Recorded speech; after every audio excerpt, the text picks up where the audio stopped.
Last year in college football was UTSA. 12-2 record. Jeff Traylor joins us, sick on 365 Radio and 365 Sports as well.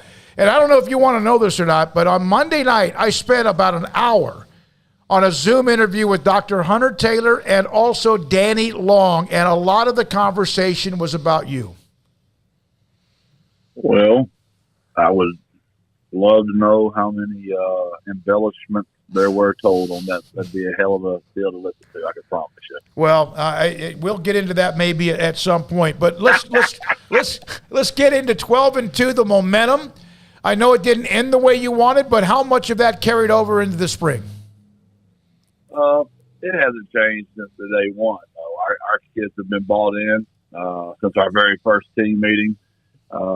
It seems like, it was 100 years ago after all the things we've been through. But since December 9, 2019, our players have been totally bought in, and they've been the best. Whether we were winning games, losing games, going through COVID, George Floyd, our guys have never blinked, and they're an absolute joy to be around, David, every day. Coach, how much momentum have you been able to build going into what is a very exciting schedule for you this year? Houston, Army, Texas. Look, you're playing as diverse a schedule in Texas against different teams from around as maybe anybody in the state ever has this year. Are your players feeling that excitement going in? I'd be honest to tell you that we really – the Houston game's 140 days out. That's the one we're focused on, right? We're going to be a lot better offensively. We've got 9 3-year starters. We've got to replace a very good left tackle and a running back. Defensively is where we took the big hit. We lost our nose, we lost our 4, we lost our Sam, our Will, our boundary safety. We lost the NFL corner. That's where it's going to be hard. But to answer your question, if you follow that up with Army, then you follow that up with University of Texas. That's 3 top 25 programs back to back to back. It will be very interesting to see if we've recruited to the standpoint to be able to handle the depth to last that long. But it doesn't matter. The first one's the most important with Houston 140 days out. Coach, you mentioned your NFL cornerback there, Tariq Woolen. I remember that was a big recruiting win over Baylor back in the day. But just what did you see from him development-wise? He was obviously a very good athlete coming in, but any surprise that he's now where he's being projected? Well, he was a receiver when we got here, and I think the very last game or two they might have let him dabble over there. So when we got here, that was the biggest decision where to put him. And we decided to put him at corner, and Tariq was very, supportive of that. He's always been long and rangy and been able to run. He just had to mature and grow into his body. And our strength coach, Ryan Follow, did a fantastic job. But let's be honest, no one creates 4.240 guys. Those guys are born. How much does having a name like that, a player in the draft, getting this kind of attention help a program? Well, we're different, and our players on this roster know that as well. You flash back, we were recruiting with a high school football coach in one of the worst facilities in the entire country. We now have a $45 million facility that's as good as anybody's in the country. We play in the Alamo Dome. We've gone to back-to-back bowls. We've won 19 games in the last 2 years. We're recruiting a different player now than we first got here. We're moving to the AAC, which we know that's going to be a much tougher league for us to go into. And everybody says, yeah, but you beat Memphis.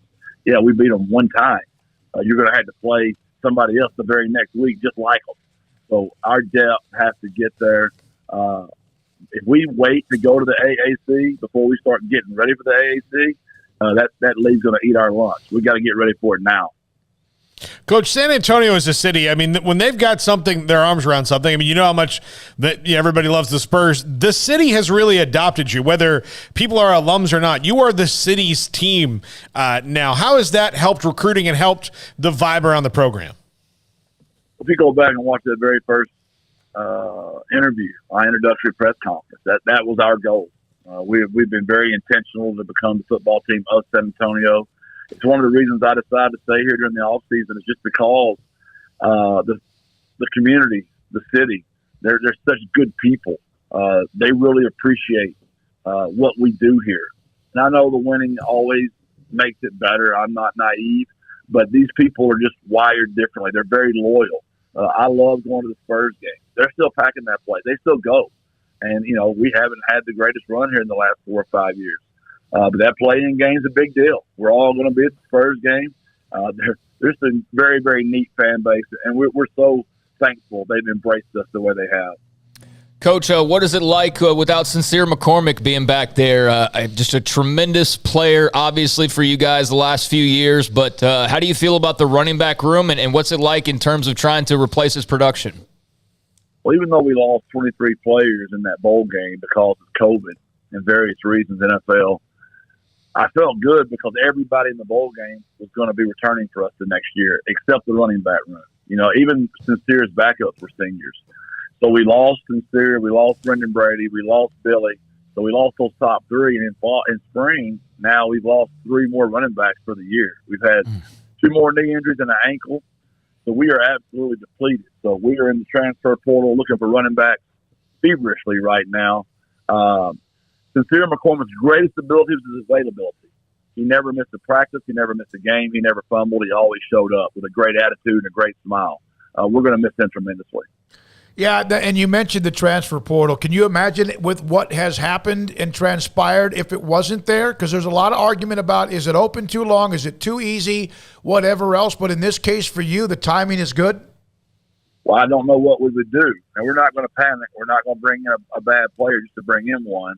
But I would imagine after, these exit interviews, there's going to be a lot of running backs when they get done with it. My team included, when we get done with our exit interviews, they're going to go, screw that. I'm out of here. I'm going to go play somewhere else.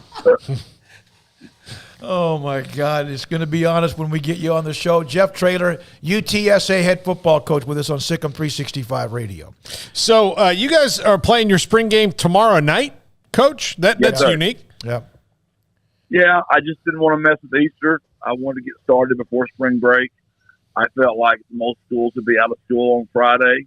And I'm just going to give it a shot, give it a try, see what happens. It might be terrible. I don't know. I'll let y'all know after tomorrow night. But so far, we've had great response. There's not a lot going on tomorrow night. So we're really excited to have everybody come out to Dub Fair. It's free admission to watch, our next year's team. Coach, Frank Harris, your star quarterback, had a very productive year last year, 27-6 touchdown interception ratio, a lot of passing yards. Over 3,000, just a massive jump up for him. What is the focus? What are the goals with Frank Harris as you start to, work on improvements, work on the little things with him this offseason? It starts with his leadership, right? He's been voted into that 0 for 2 years, something, an idea I stole from Coach Rule. I just looked, and he's got his number 11 on for tomorrow, getting ready for the game tomorrow. And, he goes back to 11. Zachary Franklin, a great wide receiver, goes from 4 to 18. My kids don't even blink. They're the most unselfish kids. So many people talk about what all is wrong with this age of kid and how selfish they are and NIL money. It's so refreshing. I don't have any kids that ever gripe about anything, honestly. They're just grateful, humble kids.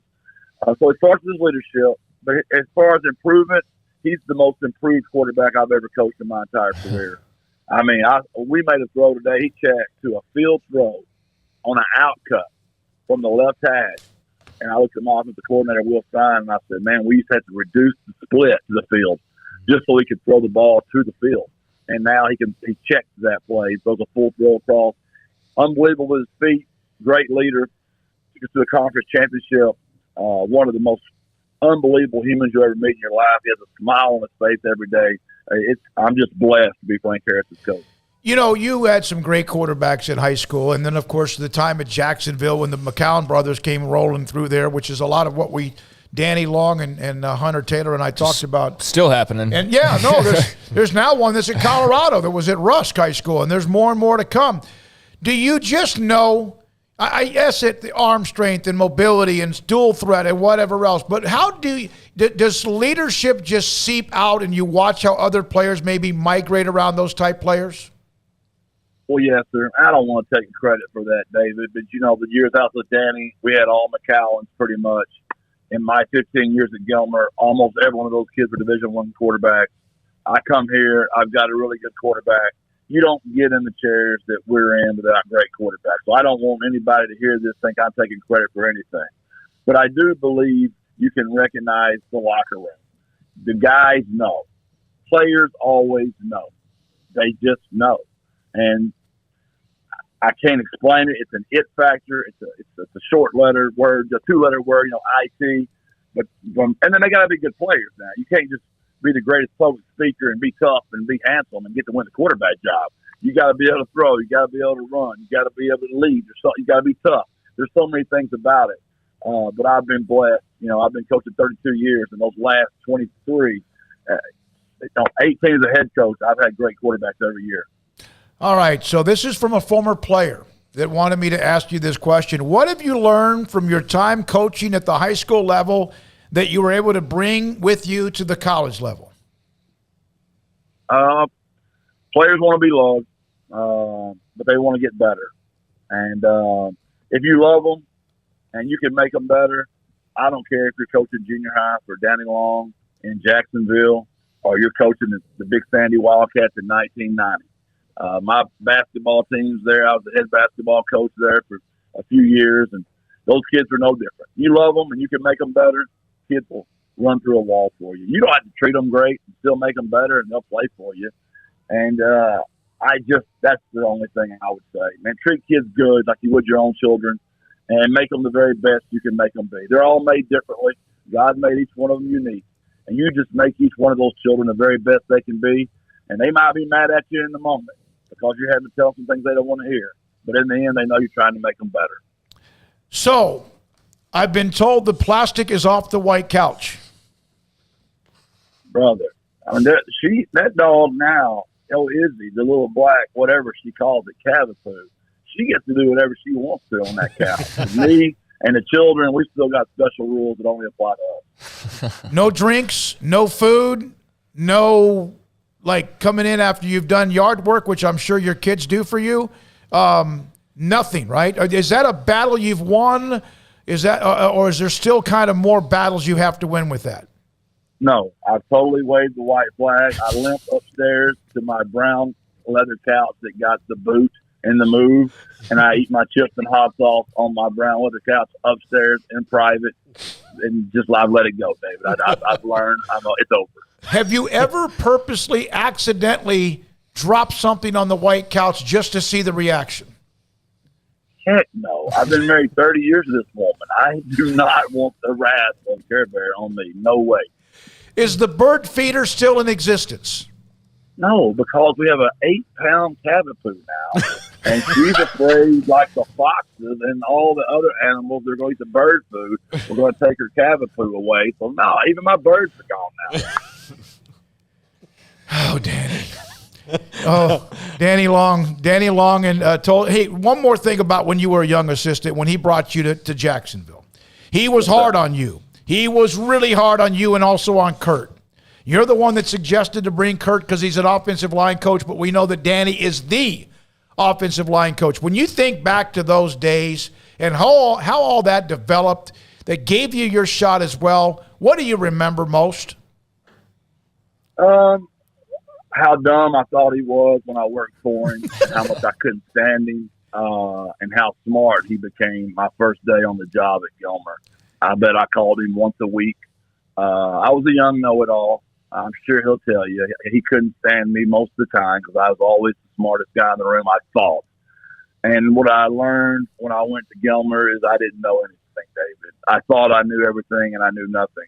And I'm just so grateful for all the things Danny taught me. He's from California. He sees the world differently. He really does. I was not a David Smoak fan early in my career. I did not like all that stuff, right? And Danny taught me. He literally taught me. David is good for the game. David is good for East Texas. Jeff, if he's against you, he's going to murder you, literally. If he's for you, you've got a chance.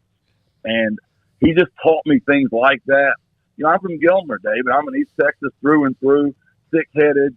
And Danny, man, he just taught me so many different things that I'll always be forever grateful for. His unconditional love for everyone is probably the most, but he just sees the world differently, and he helped me see the world differently. Jeff and I have something in common. We were and a not lot of people. We were not fans of No. David Smoak right at the beginning. I get it. Listen, we've been doing the show together for over a decade now. The first month was rough. My son is on this show with us, and there's times he's not a fan of his father at all. Now, did you truly block my high school website, Smoky.com, from Gilmer ISD at any time? Yes, that is a fact. Just because our players were getting so wrapped up in it, and there was just so much. The thing about Gilmer, our fan base is so loyal. It's almost over the top how loyal they really are. And it's, because of the winning and so many kids were moving to Gilmer, it just caused such a, it just caused a distraction, I guess, for no better term. It was new at the time, right, Dave? Yeah, it was. Just gotten to the point where we all understand it now. That was so new and different. And there was a lot of great things on Smoky.com now. It was not all bad, but I just didn't want to have to deal with it every single day. So I got our administration just to block it where our kids couldn't get to it anymore. Yes, that is a factual story. Now, one more thing, and this is about you as a high school coach in your time, and that's why we did the interview on Monday night with Dr. Taylor and also with Danny. There's a book written, and it's about basically you. How cool is that? I'll let you know after I read all of it. That's a little scary because, the 53-year-old version of Jeff Traylor is a way, way better version than the 23-year-old that Danny had to grow up. So, I don't know. I'll read it. I've read excerpts of it. Obviously, Hunter's a fantastic human. He's one of the few people I would trust to do something like that. I've given him total autonomy, David. I've not micromanaged him one bit. I just turned him loose. Anybody asked me for the number, I gave him a number. And I really haven't fact-checked much of it yet. But I know Hunter. He won't put out anything that's not great work.